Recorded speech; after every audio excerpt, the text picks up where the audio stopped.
They do have a timeout. Decide not to use it. Curry, way downtown. Bang! James on the drive. Anthony for three. Puts it in. Durant. You can't keep jumping that high, man.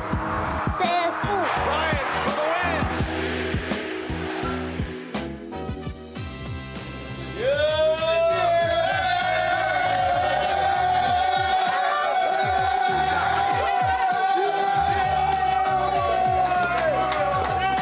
Hype est de retour chaque semaine en 2023. Et pas de temps à perdre car les Frenchies se sont déjà illustrés. Fournier retrouve du temps de jeu avec les Knicks. Batum est toujours aussi indispensable aux Clippers. Et Killian Hayes vient d'égaler son record en carrière. Les records sont faits pour être battus et les stars de la NBA s'en donnent à cœur joie. Déjà 14 perfs à 50 points ou plus depuis le début de la saison. Pour Isaiah Thomas, le jeu en NBA n'a jamais été aussi facile qu'à l'heure actuelle. D'accord ou pas d'accord? Pour le trophée de MVP, il y a du monde sur la liste. Est-on en train de vivre la course au MVP la plus hype de l'histoire? On en parle dans le débat. Ça va mal du côté de Minnesota. Décevant depuis le début de la saison avec une 9ème place à l'ouest. Les loups ont-ils encore les crocs? C'est notre focus. Hype, épisode 12, saison 2.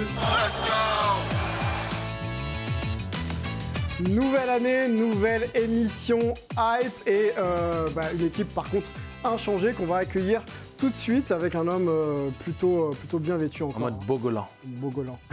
Comment tu vas, Angelo?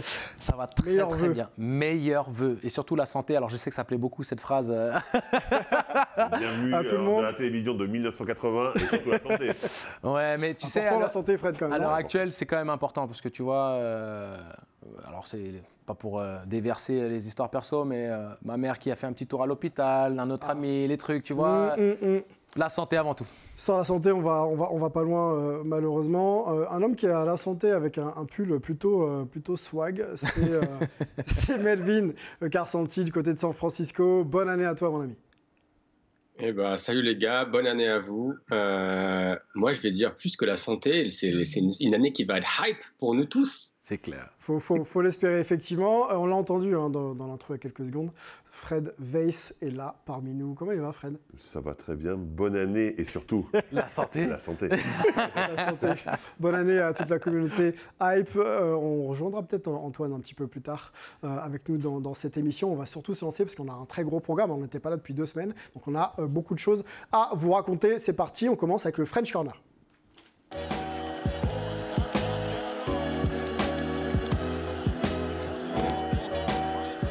Alors 2 semaines d'arrêt pour l'émission, mais la saison NBA, elle continue et nos Français continuent également à s'illustrer, à performer de manière un petit peu diverse. On va en reparler ensemble et on va surtout s'arrêter sur la saison de Nicolas Batum. On n'en a pas parlé encore énormément ensemble. Nicolas Batum, français que vous connaissez, qui évolue maintenant du côté des Clippers de Los Angeles, qui fait plutôt une bonne saison. Voilà, la présentation de Nicolas Batum, un joueur expérimenté maintenant, 34 ans pour Nicolas Batum. Voilà, les stats en carrière, c'est quasiment 11 points, 5 rebonds et 3,4 passes. Nicolas Batum, drafté du côté de Portland, qui a grandi aussi du côté de Charlotte, et maintenant un joueur de Los Angeles. Comment analyser un petit peu la saison de Nicolas Batum? Il sort du banc depuis la saison dernière maintenant, mais il semble s'être acclimaté à son nouveau rôle. Retour de Kawhi, retour de Paul George, et on trouve un Nicolas Batum qui continue de performer, notamment à 3 points, avec des pourcentages qui s'élèvent. De toute manière, si ce n'était pas à 3 points, dans quel autre registre pourrait-il vraiment être performant à l'heure actuelle? C'est-à-dire qu'il faut aussi vivre avec son temps. La carrière d'un joueur, c'est évolutif aussi avec sa fraîcheur physique et avec l'âge qui grandit tout simplement. Donc quand on est un arrière, il faut savoir se réinventer ou en tout cas trouver les spots dans lesquels on peut rester performant une éternité. Et le sport du basket, c'est l'adresse extérieure. Je me souviens de mon ancien entraîneur, coach Antic, Nicolas Antic, jusqu'à 40 ans, il continuait à enfiler les banderilles de loin sur les parquets de Pro B, parce que quand on a un bras, on peut exister. Nicolas Batum, il a un bras. Et donc, il a continué à peaufiner cet art. Ouais. Et il n'a plus besoin d'être dans les intervalles tout le temps. Il n'a plus besoin d'aller au cercle. Il est toujours précieux en défense. Mais le tir, c'est là où il a pu vraiment amener ce petit plus. Et c'est parfait dans ce rôle-là. 40% cette année, Fred. 40%, là où il tourne à 36% en carrière. Il l'a dit lui-même, il a travaillé justement sur le réception armée déclenchée pour être en mesure, sur les fins de possession comme ça, de pouvoir être efficace. Comment tu évalues cette capacité, encore à 34 ans, à progresser sur le tir? Déjà, pour moi, Nico Batum, c'est le glue guy de base. Donc, c'est-à-dire qu'en gros, je pense qu'il kiffe le rôle qu'il a actuellement, parce qu'il n'a plus cette pression de devoir mettre des points, ce qu'il n'a jamais vraiment aimé, parce qu'il a fait, parce qu'il a été un peu obligé, pour faire une carrière, il a été un peu obligé de le faire. Donc maintenant, il se dit, je vais faire le glue guy de base, entre guillemets. C'est-à-dire que je vais m'éclater, je vais faire ce que j'aime, mais sur quoi je peux progresser en tant que glue guy? Je suis à 3 points, effectivement. Ça peut être un truc intéressant. Cet été, il n'est pas allé en équipe de France. Je pense qu'il a travaillé sur ça pour progresser encore et pour apporter encore plus dans ce rôle, encore une fois, où il excelle. Il attend le ballon, il prend le shoot, et encore une fois, il laisse le match venir à lui. Et c'est là qu'il est le meilleur, Nicolas Batum. Et encore une fois, ça se voit aussi qu'il adore ça. Il faut comprendre qui tu as autour de toi, Sylvain. C'est-à-dire que son rôle, c'est pas d'être créateur, le créateur principal ou le scoreur principal. Il est déchargé de ça. Il est complètement déchargé de ça. Mais par contre, pour être pertinent dans le jeu et avoir cette importance qui permet aussi aux Clippers d'être plus que candidat dans les playoffs, c'est comment est-ce que je peux, moi, amener un danger. Et le tir extérieur, quand tu as 2 stars qui sont des joueurs de triple menace. T'as des créateurs. En fait, il a des créateurs autour. Donc il se dit, le mieux, c'est que de temps en temps, j'attends dans mon corner tranquillement et que j'enfile les filoches. Tu travailles l'été, tu progresses, tu es meilleur encore dans ce spot, tout est parfait. On sent Nicolas Batum s'épanouir rapidement, Melvin, dans son rôle de 6e homme et donc, du coup de défenseur et puis capable de prendre des tirs à 3 points, même en fin de possession. Est-ce que tu considères qu'il est peut-être encore là dans l'une des meilleures saisons de sa carrière par rapport à ce que tu le vois faire ? Il n'est pas dans l'une des meilleures saisons de sa carrière, parce que je pense que le Batum des premières années à Charlotte, des dernières années à Portland était plus fort parce qu'il avait plus de responsabilités. Mais je pense qu'on ne peut pas juste regarder les stats quand il s'agit de Nicolas Batum. Alors évidemment, les 40 points à 3 points, c'est très bien. Mais moi, ce qui est toujours important avec Nicolas Batum, c'est que c'est le joueur qui fait le lien entre une possession qui est moyenne et une bonne possession. C'est le joueur qui va recevoir une balle de Paul George, qui va transférer à l'opposé pour continuer avec le jeu, pour continuer que la possession continue. Et ça, c'est pas dans les stats, mais c'est extrêmement important. Et aussi, Ty Lue peut lui demander de jouer 5, de jouer 3, de jouer 4, de jouer meneur remplaçant. Il peut tout faire et c'est génial pour les Clippers. On enchaîne, deuxième français, Killian Hayes, que l'on a évoqué ici il y a encore quelques semaines, qui s'est illustré pendant notre pause en montrant un petit peu les muscles. Alors il va bien sur le terrain, Killian Hayes, puisqu'il performe, il a même fait d'ailleurs sa meilleure ligne statistique au niveau des points là, récemment, mais il se fait aussi justice lui-même. Contre les Sixers, où il met 26, c'est ça ? Exactement, contre les Sixers. Avec un bon pourcentage en plus. Merci de la précision. Joueur qui progresse, les stats d'ailleurs qui s'affichent, quasiment 10 points, 38% au tir, 5 passes et 3 rebonds, mais c'est en constante amélioration. Surtout, les stats en moyenne sur la saison ne traduisent pas de la forme actuelle qu'il a, parce qu'il faut se souvenir de son début de saison très difficile. Exactement. Voilà. Il s'est fait justice lui-même, notre ami Kylian, dans un échauffourée avec l'extérieur des L'Allemand. L'Allemand, d'ailleurs. Franz Wagner, de Orlando Magic. Avant de vous poser la question de savoir si on peut se faire justice soi-même sur un terrain, je vous propose quand même de regarder quelques petites images. On va se poser sur un homme qui était sur le terrain encore il y a quelques années et qui n'avait pas hésité à mettre quelques claques pour se défendre. Ça arrive. Et ce bruitage, il est magnifique. Bon, allez voir sur les réseaux sociaux, vous verrez peut-être encore l'image de Killian Hayes. Est-ce qu'il a eu raison Angelo, de se faire justice lui-même. Mais je crois qu'il s'appelle Kylian Sakarakis Hayes, non ? C'est pas ça ? Le sang chaud. Alors, je ne prône pas du tout l'agressivité ou la violence, ni même la vengeance dans l'absolu, mais c'est plus par rapport à l'action. Si on regarde quand même la faute de Wagner, elle est vraiment dangereuse. C'est pas juste il a été émotif, donc il a réagi à chaud, il a voulu se faire justice. C'est quand même une action où il se rattrape plutôt bien. Il aurait pu se faire très mal. C'est les situations où on sort du terrain, on peut se faire une cheville. Kylian est poussé vers son banc en plein élan. Il est poussé dans les tribunes. Voilà. Il est à pleine vitesse et en plus, pour le coup, quand il est sur les interceptions, il anticipe bien les lignes de passe dans les intervalles, il se projette très rapidement, donc il est en plein sprint. Il y a absolument zéro maîtrise au niveau de sa vitesse, donc l'impact est vraiment volontaire. Et on voit en plus Wagner, le je m'en foutisme de l'action, il ne se préoccupe pas du tout de la gravité de son geste. Hein. C'est-à-dire qu'il fait le truc et il se détourne complètement même de ce qui peut se passer à Ice. Donc à ce moment-là...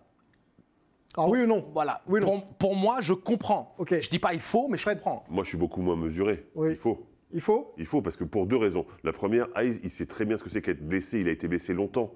Et je pense qu'il a dû forcément, ça a dû lui trotter dans la tête à ce moment-là. Il se dit. Il faut envoyer un message en disant et la NBA, c'est la jungle. quoi. Et les gars, la NBA, c'est la jungle. Si tu ne fais pas respecter, ils vont lui marcher dessus à chaque fois. Il a très bien fait. Je suis très content. Moi, je ne suis pas comme Angelo. Je prône la violence quand on reçoit. Alors, non, quand elle est pas justifiée. directement, mais quand elle est justifiée. Encore une fois, on t'attaque, mais il y a réaction. Je ne demande pas à ce qu'il attaque les gens. Kylian Hayes, mais qui montre qu'il est là, qu'il est présent, c'est important en NBA. Bon, 3 matchs de suspension pour Kylian qui sont sûrement déjà écopés, puisque ça s'est passé il y a encore quelques semaines de ça. Melvin, je te fais pas réagir, mais je te lance tout de suite sur Evan Fournier, qui revoit un petit peu le terrain. Evan Fournier, après 22 matchs non joués d'affilée, c'est une première pour lui dans l'histoire de sa carrière, en plus de 10 ans NBA pour Evan Fournier, titulaire indiscutable du côté d'Orlando, arrivé aux Knicks avec un vrai rôle C'était une recrue star. Recrue star, donc rôle en constante évolution malheureusement vers le bas. 22 matchs donc vus depuis le banc de touche pour Evan. Ça va mieux depuis. Question simple, est-ce que le fait qu'il revoie le terrain le relance un peu dans la rotation, dans la tête de Tom Thibodeau, ou est-ce qu'il faut penser à un trade pour Evan pour repartir du bon pied dans un nouveau projet où on lui fera de nouveau confiance? Alors, il faut remettre en contexte les raisons de son retour dans la rotation. Il a bénéficié et bénéficie encore de la blessure de RJ Barrett. Et quand il revient sur son premier match à San Antonio, il y avait d'autres joueurs blessés. Donc, je pense que c'est principalement pour cette raison. Je pense toujours qu'il n'y a aucun avenir, malheureusement, pour lui à New York. Et j'espère qu'il va se faire trader sur le plan sportif. Et je pense que aussi pour les Knicks, si tu veux trader un joueur et essayer de récupérer peut-être un premier tour de draft ou plus, faut peut-être aussi le montrer. Donc je pense qu'il y a aussi un peu de ça pour son retour en jeu ou son retour dans la rotation chez les Knicks. Alors, les stats cette saison chez les Knicks, il est un peu dans le dur quand même. Evan, c'est 7 points, 35% au tir, pour un joueur dont on attend justement en fin de possession qu'il soit capable de sanctionner. Même si on sait qu'Evan, c'est pas qu'un shooter. Il ne prend pas les mêmes tirs, il n'est pas dans le même registre, il n'est pas en confiance, il n'a pas forcément les ballons, il a un temps de jeu bizarre. C'est son temps de jeu principalement. Oui, mais... Evan, il a besoin de temps, d'être sur le terrain, qu'on ait confiance en lui. Encore une fois, quand tu dis qu'il est arrivé au bon endroit pour que ses qualités soient mises en avant, je ne suis pas d'accord. Thibodeau, il a dit, tu es un shooter. Sauf que Evan Fournier, c'est un peu plus que ça. Je crois aussi. Et le restreindre à être seulement shooter, déjà, l'année dernière, je ne suis pas sûr que ça lui ait vraiment plu à Evan Fournier de jouer que ça. Et d'ailleurs, ça s'est vu en équipe de France, où on l'avait vu moins percutant à cause de cette période-là. Et ensuite, un shooter qui joue 5 minutes par-ci, 5 minutes par-là, c'est impossible de trouver le rythme. Merci. Impossible de trouver le rythme. Mais par contre, je suis complètement d'accord. Pour moi, on est en train de vendre le marché en disant, regardez, il existe encore, il est encore vivant, il est tradé quand vous voulez. Il faut mettre en avant son professionnalisme. Il l'avait dit lui-même lors de son interview avec Antoine. Que... Professionnel d'ailleurs. Tu peux ne pas aimer Evan Fournier, vraiment, mais tu peux respecter le mec, concrètement. Il est revenu sur le terrain, très beau t-shirt d'ailleurs. Oui, pas mal. Très beau t-shirt. 29 décembre, retour en jeu le 29 décembre, 17 minutes de temps de jeu, 11 points. Rentable quand même. Mais il l'a dit, il l'avait annoncé. Moi, tout ce que je peux faire, c'est continuer ma routine, être prêt. Et alors, je ne sais pas, Fred, si toi tu l'as vécu dans ta carrière. À titre personnel, je l'ai vécu. J'ai déjà été relégué au bout du banc durant une période de ma carrière. Et sur une saison, avoir une opportunité qui s'est présentée à moi, avoir saisi cette opportunité, et ça a changé drastiquement ma saison. Ou alors, ça m'a permis de rentabiliser le peu d'opportunités que j'ai eues, ce qu'est en train de faire Evan. Et on n'a pas le choix, en fait. Et en tant que shooter arrière, selon les configurations d'équipe dans lesquelles on se retrouve, Evan a souvent été un starter et un joueur leader. C'était une recrue phare telle qu'on l'a dit. Maintenant, il se retrouve dans un rôle qui n'est pas le sien habituellement. Et il est resté pro, prêt. Et c'est ce qui lui permet de pouvoir performer. Il a souvent un problème, Evan Fournier. Et c'est un des problèmes que moi, je lui reconnais très facilement, c'est qu'il parle trop. Il parle trop d'habitude, il s'exprime trop sur tous les sujets. Ouais. Là, le mec a été pro. Il n'a pas dit un mot, il a juste fermé sa bouche et il a travaillé, malgré la situation. Juste respect, quoi. Respect, on espère justement que cette situation on lui souhaite, soit profitable. Débloque, quoi, ouais. Exactement, que ce soit à New York ou ailleurs. Ailleurs, non, on ailleurs. On le souhaite ailleurs. Bon. Eh ben, c'est dit. Ailleurs. C'est dit, on va Enfin, pas pour ça. sa famille, parce que... Non, mais on parle vraiment purement de basket. Après, Basket. moi, je n'ai pas suffisamment de connaissances de sa famille, etc. Mais d'un point de vue de basket, il mérite mieux. Bon, on va suivre la situation d'Evan. On sait que la saison des trades, donc des échanges de joueurs en NBA, commence. Hein, et Ouais, ça se profile, ouais. Ça se profile, donc il va peut-être être question d'Evan dans les discussions à suivre. On va ouvrir une grosse discussion, par contre, entre nous dans le d'accord, pas d'accord.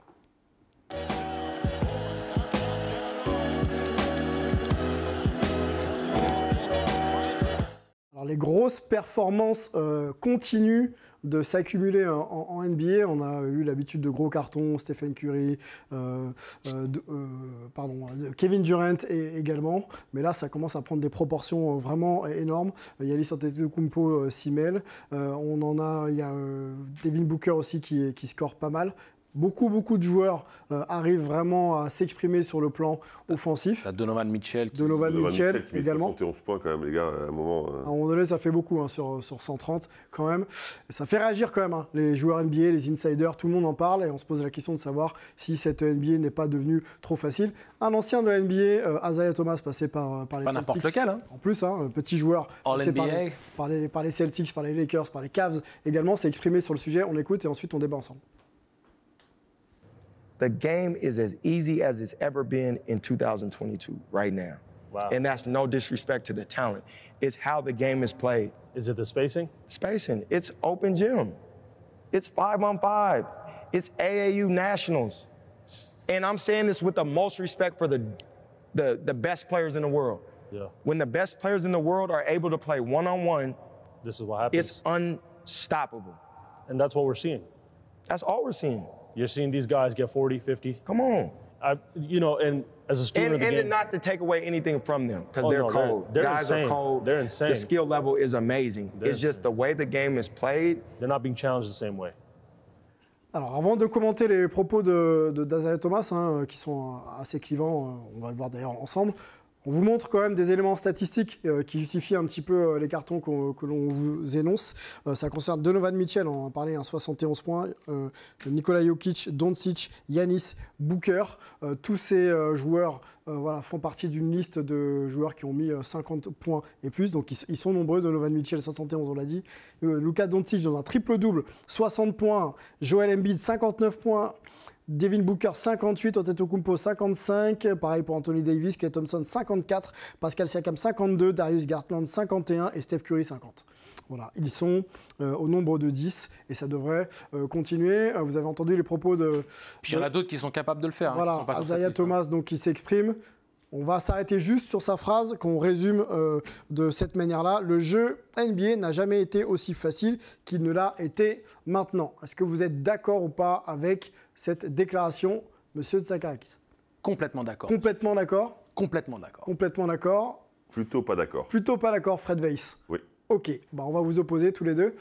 Une minute pour convaincre nos téléspectateurs. Et puis on écoutera bien sûr Melvin apporter ses arguments et puis se diriger peut-être d'un côté ou d'un autre. Ok, on commence par toi, Angelo?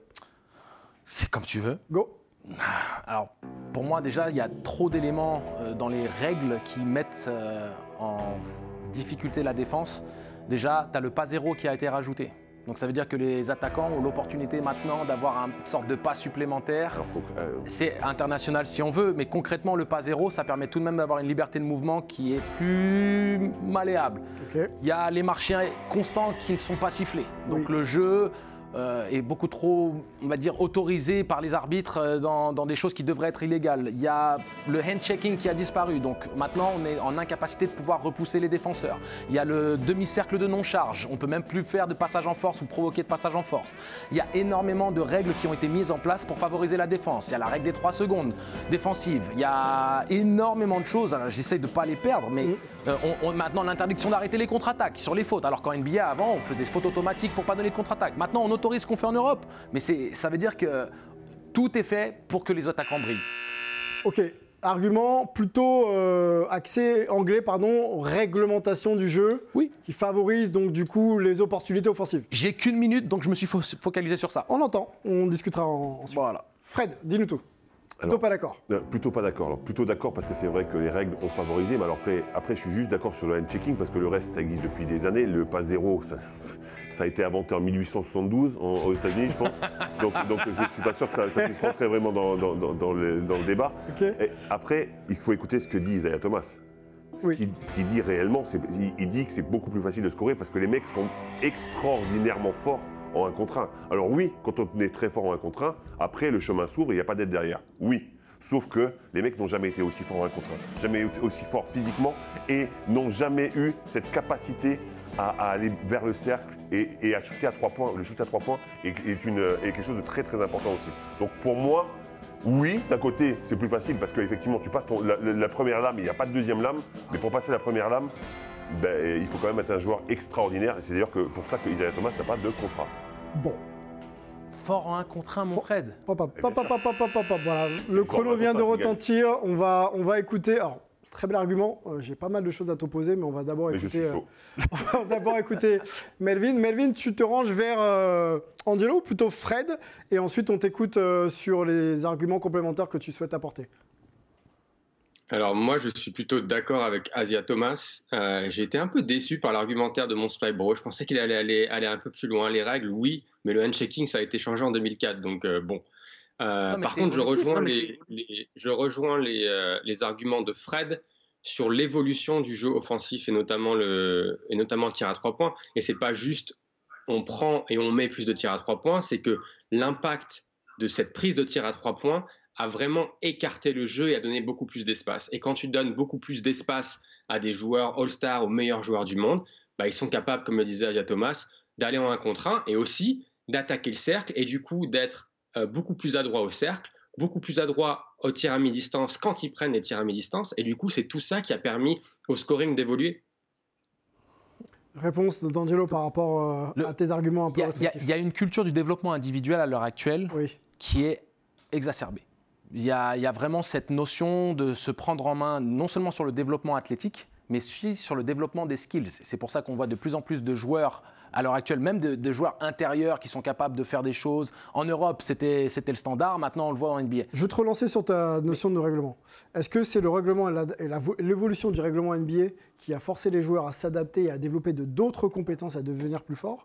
Ou est-ce que c'est la force du travail des joueurs qui a fait que le jeu aujourd'hui s'appréhende de manière différente? Le problème pour moi, c'est qu'on dit le handshaking a disparu en 2004. Très bien, mais le handshaking auquel on dit le pas zéro, ça existe depuis la nuit des temps, c'est faux. Le pas zéro est devenu un vrai débat à l'heure actuelle avec les step back de James Harden, avec le moment d'attraper du ballon. C'est une règle qui a été mise dans l'emphase ces 3 dernières années. C'est faux, parce que les marchés...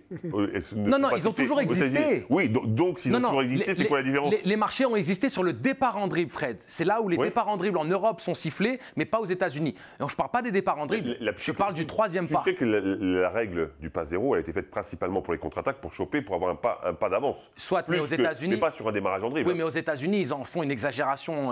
Je suis d'accord, sauf que pas sur un départ en dribble, on est d'accord. Sur le départ en dribble, leur départ en dribble avec... Il a toujours été marché depuis la nuit des temps. En Europe, donc, oui, pas aux États-Unis. Donc ils sont tous à la même échelle. Mais moi, je te parle du pas zéro à l'heure actuelle, qui a été une nouvelle règle qui a été mise en avant ces dernières années. Parce que pourquoi on en a fait même des débats avec le step back de James Harden, qui n'existait pas encore il y a 3 ans? Parce qu'il fait 4 pas, du coup.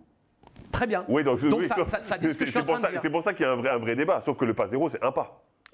Si tu veux, mais c'est un pas supplémentaire au marché qui existait déjà. Oui, non, mais je suis d'accord. Est-ce qu'on est d'accord que la limitation des règles peut limiter certaines performances offensives? Tu n'as plus le droit à l'intimidation non plus, Sylvain.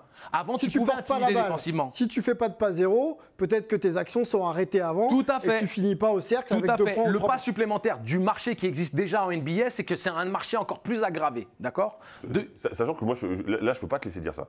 Pour avoir vu pas mal de matchs cette année, le marché est beaucoup plus sifflé qu'au départ. Les marchés au démarrage sont beaucoup plus... Oui, sauf que, encore une fois, on parle de... Et je suis d'accord que la ligne à 3 points et le fait qu'on soit tellement adroit de loin, ça a permis de l'espace. S'il y a de l'espace, ça veut dire que les mecs peuvent jouer leur 1 contre 1, parfois en statique et au départ. On est d'accord? Sauf que maintenant, la plupart du temps, et même Steph Curry s'était énervé, et je me rappelle des Golden State Warriors qui étaient vraiment très énervés par rapport à ça, plein de marchés sont sifflés sur le départ au départ. Mais pourquoi est-ce qu'ils sont énervés, Fred? Parce qu'un match sur 10 a été été sifflés comme ça. Non, Si, les cette portées année, de c'est la balle, règle. Cette année, c'est la règle. Les portées de balle et les marchés n'ont pas été sifflés de manière constante. Messieurs, tu reprends tout de suite. Et après trop de matchs, je reviens, Oui. il y a aussi trop de matchs. Et donc l'intensité défensive fait que sur 82 matchs, tu n'as pas toujours l'énergie pour... Mais c'est le même nombre de matchs depuis la nuit des temps aussi. Sur la défense, on va y revenir. Moi, je voudrais qu'on lise, je vais vous lire d'ailleurs la déclaration de Georges Eddy, que vous connaissez, qui officie sur une autre chaîne. Et je voudrais que Melvin réagisse à cette déclaration. Le scoring est à un niveau de dingue.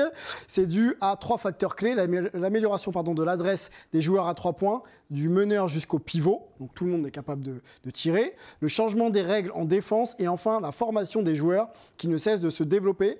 Les attaquants ont pris une avance énorme sur les défenseurs. Donc, complètement d'accord. Réglementation plus travail individuel et développement des joueurs. Ce que tu dis, ce que Melvin, je dis, Melvin, est-ce que tu es d'accord avec cette déclat de Georges? Oui, complètement. C'est plusieurs facteurs. Et moi, je rajoutais un autre facteur, c'est que pour la NBA, d'un point de vue marketing, c'est très bien d'avoir ce genre d'explosion. Alors évidemment, il y a une limite, mais si tu as des highlights d'un gars qui met 50 points, tu vas montrer les highlights d'un gars qui met 50 points ou tu vas montrer des highlights d'un gars qui met un contre. Réponse de Frédéric qui n'est pas d'accord avec toi. Alors par contre, là, je ne suis pas du tout d'accord parce que je pense que banaliser l'extraordinaire, c'est pas une bonne chose. C'est bon pour personne. Je suis désolé, j'ai rien que 50 points maintenant, tout le monde puisse le faire. Mais en fait, maintenant, quand tu mets 30 points, les mecs regardent et disent ouais, c'était un match moyen, quoi. Non, mais concrètement, on a banalisé l'exploit et je ne suis pas sûr que la NBA soit très contente de ça. Donc maintenant, une question. Parce que maintenant, allez, vas-y. Là tu es en train de venir à grands pas vers ce que je suis en train d'expliquer. Vu qu'on est en train de banaliser l'exploit, vu qu'en fait, maintenant, de dire qu'on met 30 points, c'est... Tu vas me dire qu'il y a une facilité à les mettre, ces 30 points. Parce qu'on ne peut pas tout expliquer par le fait que les joueurs sont mieux préparés, que le développement individuel, ce n'est pas que ça. Et c'est pour ça que j'étais modéré dans ma réponse. J'ai dit, non, mais je sais bien. Je suis moitié d'accord avec toi, mais de l'autre, il ne faut pas non plus oublier les progrès qu'ils ont fait. Georges Eddy le dit, le travail technique qu'ils font qui est extraordinaire, le fait que tout le monde soit très adroit à 3 points. Il y a beaucoup de travail qui a été fait. J'en suis conscient, mais je veux juste vous dire ça, c'est important, Sylvain.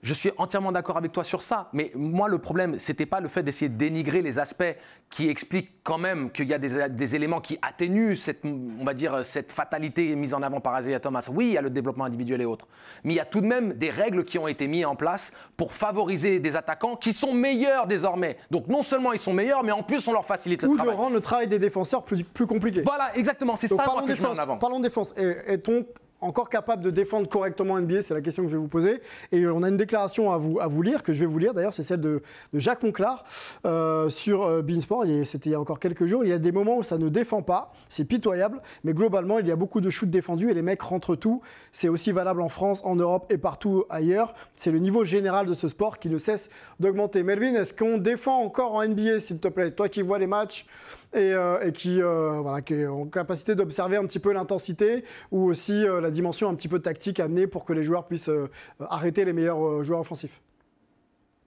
Bien sûr qu'on défend. Ça, c'est le cliché que j'entends depuis que je suis tout petit. Ah, mais de toute façon, la NBA, ça défend pas. Bien sûr que non, il faut arrêter avec ça. Après, je rejoins Jacques sur le fait que, oui, il y a des moments où l'intensité n'y est pas. Et c'est ce que disait Fred. Quand tu joues 82 matchs et que tu te retrouves à ton 4e match en 5 jours, l'énergie et l'intensité, forcément, elle va un peu descendre. Après, si on revient sur les 71 points de Mitchell, sur les 55 points de Giannis contre Washington, si vous regardez les matchs, vous ne pouvez pas me dire que Chicago et Washington n'ont pas défendu et leur ont ouvert la porte. Non, les gars vont chercher des tirs de dingue et ils les mettent. Après, par contre, comme on le dit... Oui. Et ça défend quand même, Angelo, ça défend quand même, il faut arrêter. Je veux dire, aujourd'hui, le gros problème, c'est que la NBA a fait ce choix de changer les règles pour bénéficier des attaquants. Donc du coup, les défenseurs sont enemy public number one. Okay. Et donc du coup... C'est beaucoup plus vendeur, je te rejoins, c'est plus vendeur de faire un match à 130 points, 130-117, plutôt qu'un 57-42. Hein. Et évidemment, donc forcément, pour eux, pour des highlights, c'est logique aussi qu'ils favorisent les attaquants. C'est la dimension marketing du jeu. Mais après, il faut trouver le bon équilibre pour que ne pas banaliser l'exploit. Non, mais n'oubliez pas que maintenant, tu peux même plus regarder un défenseur, un attaquant et pas prendre une faute technique si tu essaies de l'intimider un minimum, si tu essaies de jouer physique avec lui, le trash talking. Tu pourrais plus jouer ça. Le mec pourrait plus jouer. Non, mais ce que je veux dire, c'est qu'il n'y a plus cette notion. Disons, les défenseurs défendent avec les règles qu'on leur propose au mieux. C'est ça. Non, mais des bons soldats, il y en a encore beaucoup. C'est le fils de qui, Isaiah Thomas? Un joueur qui joue plus NBA, je crois. Ah, ok. Non mais il y en a beaucoup des bons soldats et des mecs qui ont la fierté de jouer en défense, de se mettre les fesses au sol et autres. Il y en a énormément encore en NBA. Des mecs qui ont cette culture du stop, mais ils sont pas en situation d'être dans les meilleures dispositions. On a un gros carton, là, on parle d'attaque, on parlait de défense, on va revenir sur l'attaque. Un carton qui situe un petit peu l'évolution des points marqués en moyenne depuis quasiment 40 ans. Le temps passe vite. Donc on passe de 108,5 à 113,8, ce qui fait une pondération positive de 5 points. C'est pas énorme sur 40 ans. Sur 40 ans, c'est pas énorme. Sur mais il faut voir il y a 10 ans. Ouais. Faut comparer avec ce qui est comparable. Il faut voir avec ce qu'il y a 10 ans. Et en 10 ans, ça a pris 15 points. 15 points, c'est énorme quand même.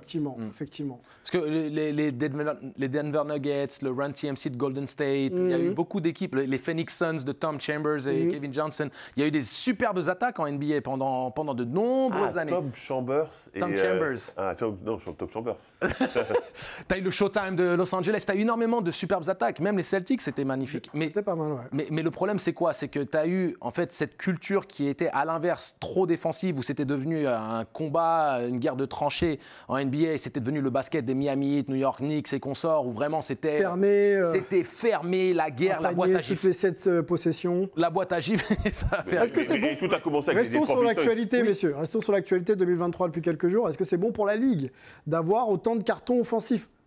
Un excès de toute chose, pour moi, c'est le juste milieu. C'est pour ça que dans tous ces débats de d'accord, pas d'accord ou autre, je pense que la vérité, et Melo le place généralement très bien dans ses interventions, c'est qu'il y a du bon et du mauvais dans chaque positionnement. Et donc, le trop à l'attaque, la banalisation des performances extraordinaires, tout le monde open bar pour 50 points, c'est pas bon. Mais l'inverse, c'est pas bon non plus. C'est-à-dire que maintenant, tu fermes trop, tu brides trop les attaquants, donc il n'y a plus non plus l'opportunité. Le juste équilibre. Le juste équilibre. C'est le juste équilibre, il faut trouver. Donc l'Euroleague. Regardez l'Euroleague, c'est bien. Mais vaut mieux, mais concrètement, vaut mieux qu'on soit dans cet excès-là et qu'on se régule plutôt que l'inverse. Okay. Le talent est là, quoi. Revenons sur les cartons offensifs. Il y a Melo, je pense. Non, Melo, il va pas prendre. On va juste aller sur autre chose. Et Melo, je te relancerai. Désolé, on a plus le temps. On a plus le temps, Melo. Tu pourras peut-être placer d'ailleurs sur la réponse que je vais sur la question que je vais te lancer, tu pourras placer ta réponse. Quel est le plus gros carton là, offensif pour toi des 10 qu'on a présentés? Donovan Mitchell, Luka Doncic avec son triple-double, Joel Embiid, Devin Booker, Giannis Antetokounmpo, Joel Embiid, j'ai dit, Klay Thompson, Anthony Davis, Pascal Siakam, Garland ou encore Steph Curry. Il y a du 50 points, 51, 52, il y a tout. C'est Klay Thompson, vas-y, tu peux le dire. Le plus gros carton. Klay Thompson, je l'ai vu, ça fait plaisir, c'est en double prolongation, mais c'est 54 points. Non, le plus gros carton, c'est Donovan Mitchell avec 71. Ça arrive aussi en prolongation, mais c'est quand même un chiffre qui est absolument incroyable. Après, moi, le seul point dont je ne suis pas d'accord avec Angelo et avec Fred sur la banalisation de ces cartons, c'est pas tout le monde qui fait ces cartons. C'est généralement que des All-Stars. Donc c'est pas ton gars qui va sortir du banc qui va te mettre 50 points. C'est vraiment les stars, voire les superstars. C'est vraiment l'échelon haut de la NBA. C'est pas tout le monde. Donc faut arrêter avec ça. Arrêtons avec ça, justement, merci pour la transition. Non, mais c'est un gros débat, une grosse discussion qu'on Mais c'est comme ça qu'on est hypé, Sylvain. C'est 2023, on va garder les bonnes choses. on va essayer d'ailleurs dans le thème un petit peu MVP, All-Star, etc. Parce qu'on va parler de la course au MVP dans le débat hype de la semaine.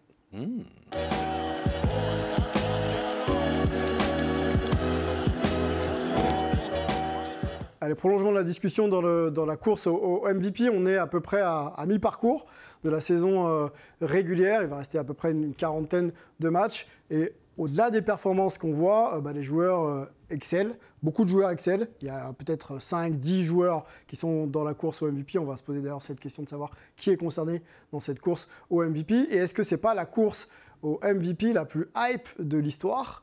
Puisque les cartons sont là, puisque les performeurs sont larges et qu'on n'y voit pas grand-chose. En tout cas, moi, pour le coup, je ne sais pas dégager un favori là, de MVP tout de suite. Donc, on va essayer d'y réfléchir ensemble. Déjà, quels sont les concernés, messieurs ? Parce qu'il faut essayer de s'arrêter sur un groupe éto, on va dire, de 4 joueurs. On va donner la main à Fred pour commencer. Quand on parle de course au MVP, aujourd'hui, on parle de quel nom ? Alors, pour moi, encore une fois, j'ai tombé dans le classique, oui. mais les mieux classés. Déjà, c'est important pour moi. Donc, je vais prendre les 2 premiers de chaque conférence. Okay. Donc, tu as à l'Est, Boston. Donc, Tatum, logiquement.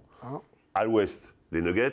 Ouais. Donc, Jokic, logiquement aussi. Ensuite, tu as les mutants, que tu peux pas que tu peux pas enlever de la discussion. Yanis, Ouais. tu peux pas l'enlever. Non. Et ils sont pas si mal classés, ils sont 3e, hein, donc c'est pas dégueu. Et Luka Doncic, un mutant aussi qui tire son équipe, des stats incroyables, des grosses perfs, etc. Donc pour moi, ces 4-là sont les plus. Puis les Mavs sont dans le top 5. En plus, donc honnêtement, il n'y a rien qui pourrait empêcher Luka Doncic non plus. Après, il y en a certainement d'autres, mais si je devais en retenir 4, ça serait ces 4-là. D'accord. Angelo. Alors, moi, cette liste-là me convient parfaitement. Ok.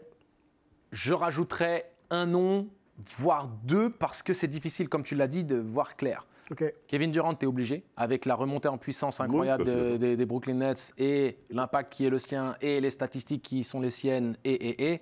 Tu parles de mutant, Durant, il est plutôt pas mal en candidat mutant, hein. Donc on doit le mentionner. Et petit facteur X sur Joel Embiid, parce que statistiquement... Il fallait un Français en plus dans cette liste. On t'écoute rapidement sur la liste et après tu vas développer le pourquoi et on mettra quelques éléments. Donc ça, c'est les 6. Okay. Pour moi, ce sont les vrais candidats et les seuls. On a demandé 4, hein, mais tu dis... Oui, mais parce que... En fait, c'est ça. Ça, c'est à la grecque. C'est-à-dire que tu demandes un nombre, il t'en donne 2 de plus. C'est comme ça, c'est cadeau. Melvin, quels sont tes 4 ? Quand on parle de course au MVP, tu penses à 4... à quel joueur spontanément, pardon. Moi, ça va être très simple. Pour moi, c'est Jokic, KD, Tatum et Yanis. Et j'ai Luka dans ce truc-là, mais vu qu'il est moins bien classé, pour moi, je ne l'ai pas dans mon top 4. Ok, on va se focaliser peut-être sur quelques noms que vous m'avez donnés. On mettra Jokic à part parce que ce sera une question qu'on va se poser un peu plus tard dans le débat. Commençons par Kevin Durant. L'ailier blessé maintenant, mais l'ailier des Nets de Brooklyn qui revient, c'est il y a quelle saison déjà, mais d'une grosse blessure au tendon d'Achille, qui est de nouveau inarrêtable. Kevin Durant, voilà, quasiment 30 points de moyenne, 56% au tir. De toute façon, c'était en finale 2018. En quoi vous en faites un de vos favoris? On va donner la main à Melvin qui l'a vu du côté des Warriors. Favori parce que si on se rappelle où les Nets étaient avant le début de saison, même après les 10 premiers matchs, on ne pensait pas que les Nets pouvaient être à ce niveau-là. Et c'est vraiment grâce à lui et tout tourne autour de lui en attaque. Et on voit ces stats qui sont absolument exceptionnels quand on pense qu'il s'est fait le tendon d'Achille il y a 2-3 ans. Mais aussi, on n'en parle pas souvent, en défense. C'est vraiment le socle défensif de cette équipe de Brooklyn. Tout passe par lui. Donc sans KD, les Nets seraient à la ramasse. Et avec lui, là, ils sont potentiellement un contenders. Tatum, je peux juste vas-y, tu réponds et ensuite je t'écoute sur Jason Tatum. Je ne suis pas d'accord parce qu'effectivement, il score dans tous les sens, même avec certaines actrices porno. Mais je trouve qu'il est quand même. Qu'est-ce que j'ai entendu ? Oui, il a un enfant avec une actrice porno. Okay. Moi, j'ai une problématique avec lui parce qu'il est quand même. Alors, même si Kyrie, c'est compliqué, je pense que la réussite de cette équipe, c'est lui, Claxton et Kyrie. D'accord ? Ce qui n'est pas le cas de Jokic, par exemple, ou un peu moins, et encore moins le cas de Luka Doncic, par exemple. On rappelle que la course au MVP, le MVP, c'est Most Valuable Player, donc le joueur ayant le plus d'impact sur son équipe. Et tu dis que là, il y a 3 joueurs qui aident. Voilà, c'est ça. Luka Doncic, dites-moi un mec qui l'aide dans son équipe vraiment tout le temps. Par contre, Tatum, non. Christian Wood. Oui, mais pas au niveau des joueurs que j'ai cités tout à l'heure. Jason Tatum, non, par contre. Si, aussi. La problématique, c'est exactement là où je voulais en venir. Voilà. En fait, c'est l'enchaînement que je voulais avoir. Oui. Avec Tatum, la problématique, c'est que ça peut diluer les votes. Parce que dans son équipe, il a Jaylen Brown. Et qui est le vrai meilleur joueur de cette équipe, en fait ? Question, là ? Oui, mais non. Alors, concrètement, c'est assez simple de répondre Tatum. Et évidemment que c'est Tatum. Sauf que l'apport de Brown, il est considérable. Et est-ce que ça ne va pas diluer un petit peu les votes ? C'est la question que je me pose. Après, statistiquement... Le mec est incroyable, il a plus de 30 points, 8 rebonds, donc c'est extraordinaire. En plus, meilleur joueur de la meilleure équipe, candidat très sérieux. Mon seul petit questionnement, c'est le fait qu'il partage le lead avec Jaylen Brown. Mais en fait, il y a un élément statistique, juste 10 secondes pour compléter, c'est que tu as le Player Impact Estimate, et ça justifie exactement ce que dit Fred, parce que justement, son impact, il est 6e, même pas en dessous, il est 8e, 10e, 11e. Maintenant, je me souviens du tableau, il est 11e. Et il rajoute toujours 2. Jason Tatum ? Il est 11e dans le Player Impact Index. D'accord, ok. Donc pas forcément dans cette course oui, parce évidente. Mais au final, pourquoi ? Parce qu'il a de l'aide. Parce qu'il a de l'aide, encore une fois. Mais encore une fois, meilleur joueur de la meilleure équipe, c'est plausible. Le nom que tu souhaiterais ressortir dans cette liste un petit peu de joueurs aussi. On va ça m'arrangerait que tu dises Jokic quand même. Il va parler d'un Alors, grec. Jokic. Ok. Et en quoi il pourrait être, parce qu'il est le double MVP en titre, Nikola Jokic, on pourrait lui donner une 3e couronne? Bah déjà, c'est celui qui a la meilleure évaluation globale. Ok. Les Nuggets, contre toute attente, sont premiers, même si on s'attendait à ce qu'ils soient dans le haut du tableau, mais de là à être premier de la conférence. Alors oui, c'est la Bérésina, tout le monde bat tout le monde et autres, mais il faut le faire justement, sortir du chapeau. Ouais. Sortir sur ce chapeau, ça n'a rien à voir. Hein. C'est pour Tout Halloween à fait, où on se... Non, mais si tu veux, sa production individuelle statistique est dantesque. Il est en train de réécrire les livres d'histoire. Il est peut-être encore plus fort qu'il ne l'a été lorsqu'il a eu ses deux premiers titres de MVP. Et les Nuggets sont encore plus forts. Donc le problème, c'est que... Non, mais il est peut-être un petit peu moins fort en termes de points marqués, mais il a de l'aide là maintenant un petit peu. Oui. Il est plus complètement seul. Il était complètement esselé et c'est lui qui tirait son équipe. Là, malgré le retour de tout le monde, oui, mais plus de passes. Il fait plus de passes. Son impact, il est incroyable. Et puis surtout, c'est sa méthode. C'est-à-dire que j'ai maintenant les copains qui sont revenus, j'ai moins besoin de scorer, pas de souci, prenez les gars. Par contre, c'est la pièce angulaire du système des Nuggets. Il donne cette sérénité au collectif et il a une aura sur le jeu où, à un moment donné, pour moi, il est aussi méritant. Est-ce qu'on va avoir une sorte de Larry Bird au poste de pivot qui va avoir un 3e titre de MVP d'affilée? Il le mérite en tout cas. Ok. 3e thème de ce débat. La course la plus hype de l'histoire ou pas?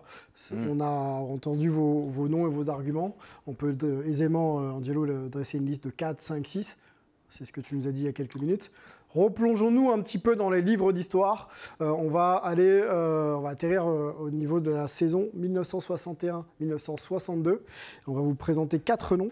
Bill Russell, 18 points, quasiment 19 points par match et quasiment 24 rebonds et 4,5 passes. Will Chamberlain, Philadelphia Warriors à l'époque. 50 points de moyenne, messieurs, un autre temps.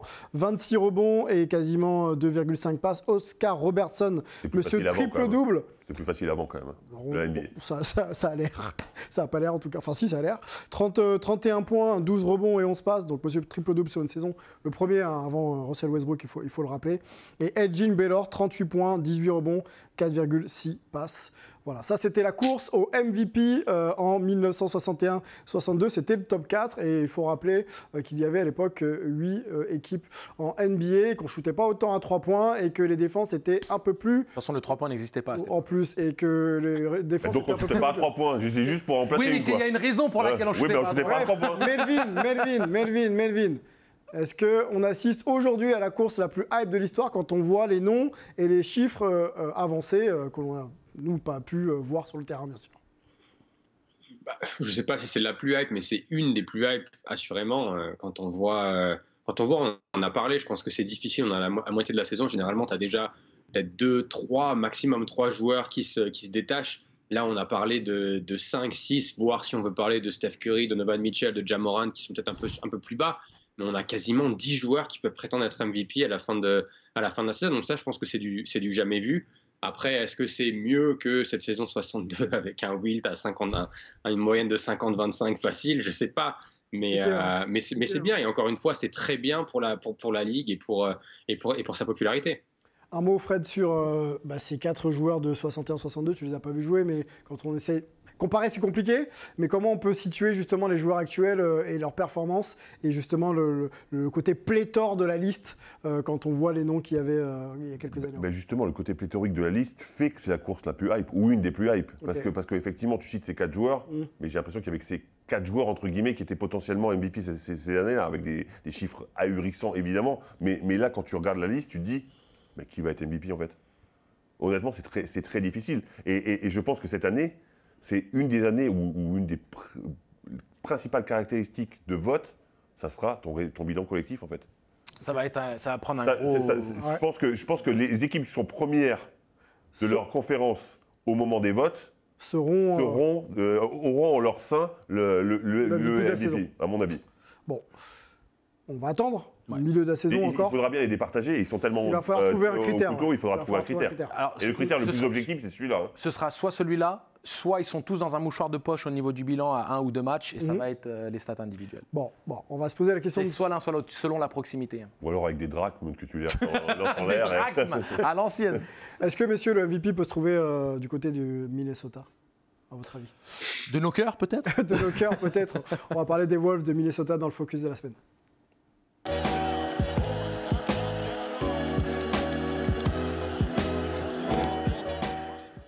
Les loups du Minnesota ont-ils les crocs ? C'est la question qu'on va se poser. Le début de saison, et en tout cas la première partie de saison, a été décevante. Cette équipe qui avait quand même quelques ambitions, qui en a encore toujours, qui a accueilli un meilleur défenseur de la Ligue dans ses rangs, en la personne de Rudy Gobert. 3 questions autour de ce focus. Comment expliquer le début de saison décevant ? L'intégration de Rudy Gobert est-elle réussie ? Et le jeune Anthony Edwards, le jeune loup Anthony Edwards, doit-il être le visage de la franchise maintenant et tout miser sur lui pour le futur? Voilà, 3 questions. On est chaud. On est chaud. On répond à la première. Première partie de saison, Fred, avec toi sur les Wolves, qu'est-ce que tu en as pensé ? Est-ce que tu es déçu ou est-ce que finalement... Franchement, c'était aussi pourri qu'on imaginerait. D'accord. Logiquement, encore une fois, tu prends 2 pivots, il faut un temps d'adaptation, il faut un temps pour que tout le monde se mette un petit peu en place. Et ils ont réussi l'exploit d'avoir une raquette à 500 millions et d'avoir fait baisser les stats des 2. D'accord. Les gars, je trouve ça assez fantastique. Ok. Non. 9e à l'Ouest, c'est 20 victoires, 21 défaites. Concrètement, c'est compliqué. Quand tu intègres un mec comme Rudy Gobert, oui. Quand tu fais all-in quasiment, parce que tu perds 4 tours de draft, des joueurs, etc., c'est compliqué. Il faut du temps pour se mettre en place, parce que l'équipe, elle commençait un petit peu à tourner finalement avant qu'il arrive Rudy Gobert. Et il faut que chacun trouve sa place. Ça a été compliqué. Kate, il est blessé en plus, et je ne suis pas sûr que ce soit le joueur le plus intelligent de la Terre. Donc s'adapter à quelqu'un, c'est pas toujours très facile. Même si lui a fait des efforts, il a plutôt essayé de trouver Rudy Gobert. Tu as 2 pivots, c'est compliqué. Le jeu ne tourne pas bien. Il y a une attente d'adaptation. Il ne joue pas depuis longtemps quand même. Hein. Carl Anthony Towns, c'est pas sur le terrain. Oui, c'est pour ça. Mais quand il était sur le terrain, c'était un de ceux qui passait le plus le ballon à Rudy Gobert. Hein, ouais, c'est vrai. Paradoxalement. Vrai. Non, honnêtement, dès le début, on sentait que ça pouvait flopper. Et le début, pour l'instant, nous donne raison. Ok. Allons tout de suite sur l'adaptation de Rudy Gobert au sein de cette équipe. On a déjà eu le thème Rudy Gobert en début de saison. Patience, il arrive, 9 saisons à Utah, il faut qu'il prenne ses marques. On est allé 30 matchs après. Que penses-tu de son adaptation ? Est-ce qu'il s'est adapté au jeu ? Est-ce qu'il arrive à être lui-même, quoi ? Il est conscient qu'il n'est pas dans une saison qui est à la hauteur des espérances et du front office et de ses coéquipiers et surtout de lui-même. Ouais. Et il est très, on va dire, honnête envers lui-même. Il a conscience qu'il doit faire plus, qu'il doit faire mieux. Il a la volonté de le faire et moi, j'ai envie de croire en lui. J'ai envie de croire dans sa réussite, déjà à titre personnel, parce que c'est mon ressenti profond et puis c'est surtout peut-être à titre... Parce qu'il est dans les meilleures dispositions pour être justement en réussite. Et il n'est pas dans les plus mauvaises. C'est là que j'ai du mal à te rejoindre parce qu'on sait que Rudy Gobert, c'est un bosseur. On sait que quand il dit un truc, il va essayer de s'appliquer. Sauf que est-ce qu'il est seul décisionnaire et seul capable de faire progresser le truc ? Non. Par rapport à ce qu'il contrôle, oui. Parce que le problème, c'est qu'il y a eu énormément de balles perdues en début de saison. Qu'est-ce qu'il contrôle ? Attraper les ballons, finir au cercle, arrêter d'envoyer des cacades quand il est à 2 mètres du cercle. Ça, c'est seul lui. C'est-à-dire qu'il a ces opportunités-là, il a ces opportunités. Il touche pas beaucoup de ballons. Peut-être même moins qu'à Utah. C'est ça qui est incroyable. Ce qui a frustré notamment les fans des Wolves, ce qui a frustré ses coéquipiers, il y a eu la pique que lui a envoyé D'Angelo Russell. Et lui-même a dit, oui, je vais faire un meilleur travail à concrétiser ces opportunités, les ballons que tu m'envoies et autres. Il y a quand même un pourcentage au tir qui n'est pas très élevé. Peu importe le nombre de munitions qu'il obtient, un joueur de son acabit à 1 mètre de cercle, 2 mètres du cercle ou autre, il doit mettre dedans à au-dessus des 65% de réussite. Point. Ça n'a pas été le cas. Il y a des ballons perdus, il y a des ballons qui lui glissent des mains, il y a des choses qui se passent au niveau des marchés ou autres. C'est lui qui contrôle ça. Après, j'entends très bien des arguments qui disent que les conditions ne sont pas forcément idéales par rapport à la configuration du jeu. Mais ce qui n'aide pas Rudy Gobert à l'heure actuelle, c'est que tout lui tombe dessus parce qu'il y a une faillite globale de son équipe vis-à-vis de la passe à 3 points. Mais ça, ce n'est pas de sa faute non plus. Donc le fait que l'adaptation et les nombres de victoires où il y a eu plein de matchs qui perdent, c'est en deuxième mi-temps le vrai problème des Wolves. Quand ils ont perdu 6 matchs d'affilée, ils étaient à moins 12 en différentiel au niveau de la seconde. C'est un joueur All-Star avec un gros contrat. Il est forcément responsabilisé quand l'équipe va mal. Hein. Je suis entièrement d'accord. En tout cas, ciblé, quoi. Je suis entièrement d'accord, c'est le revers de la médaille. Après, la problématique, c'est que le coach, parfois, a préféré Naz Reid à lui. Hein. Voilà. Et ça, c'est plus problématique. Mais ça a été lié aussi à son niveau de performance. Alors, Melvin, pour la discussion. Excuse-nous, Melvin, je sais que tu as beaucoup de choses à dire sur le sujet. Non, mais le truc de Naz Reid, ça a été fait une fois à Miami, ça n'a pas été fait d'une façon régulière. Après, j'entends absolument les arguments d'Angelo sur le problème de réussite.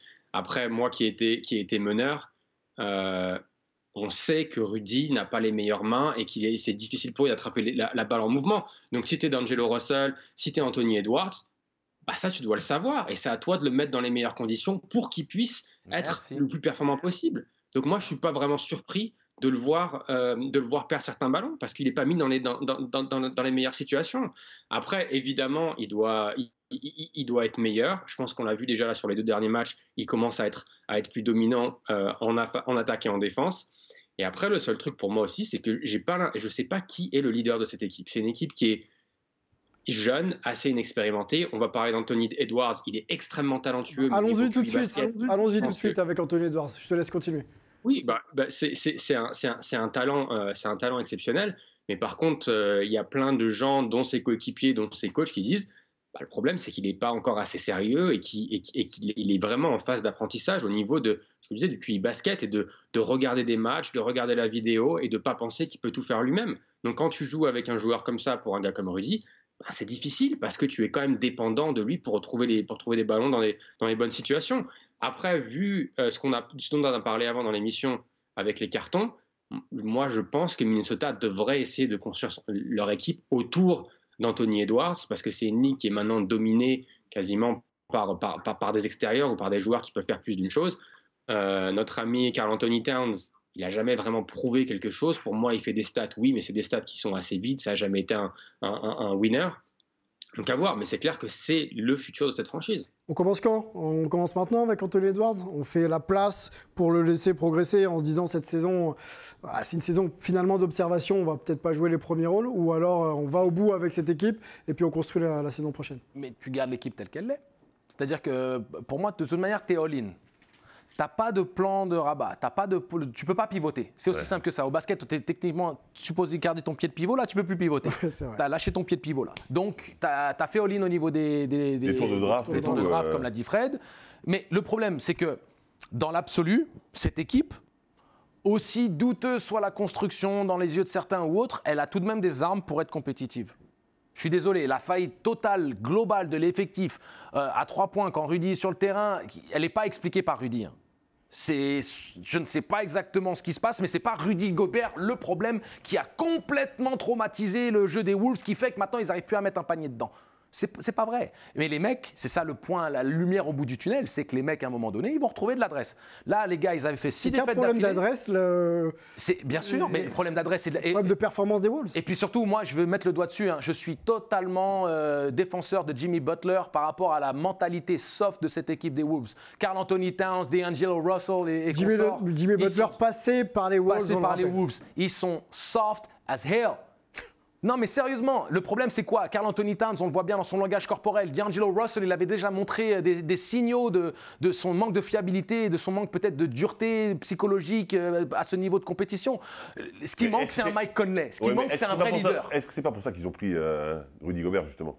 Oui, mais Rudy Parce qu'il apporte de la dureté, de la défense, c'est exactement. Oui, mais tu peux pas pallier tout seul, Fred, tu le sais très bien. Mais évidemment, mais est-ce que c'est pas. Ils n'ont pas passé le cap quand même. Ils sont pas passé le cap. Je pense que quand ils l'ont pris, c'était leur but aussi, de densifier la raquette, que ce soit plus dur, que tu aies un protecteur de cercle, parce qu'avec Karl Anthony Towns, tu n'avais rien du tout. Mais en partie, ça a marché statistiquement au niveau de l'impact défensif. L'arrivée de Rudy les a bonifiés un peu. Même si son coach avait l'air aussi de remettre un peu en question l'impact de Rudy sur le plan défensif, il y a eu des déclarations. C'est pas le même que d'habitude, c'est pour ça que les gens mettent le doigt dessus. Mais c'est quand même meilleur que l'année dernière, c'est en attaque que c'est C'est meilleur que l'année dernière, mais sur le plan collectif, le bilan pour l'instant n'est pas bon. On est obligé de s'arrêter parce qu'on fait très très long sur un débat, bien sûr, des discussions très intéressantes. On va aller, Melvin, très rapidement, lui donner la main et ensuite on conclut. Mais très vite, 30 secondes. Ils sont 9e à l'Ouest, certes, mais ils sont à 3 défaites de la 4e place. Donc comme le disait Angelo, ça peut vite tourner à l'Ouest, on l'a vu ces dernières semaines. Donc ne les jetons pas trop tôt au loup. Exactement. Et ben on va suivre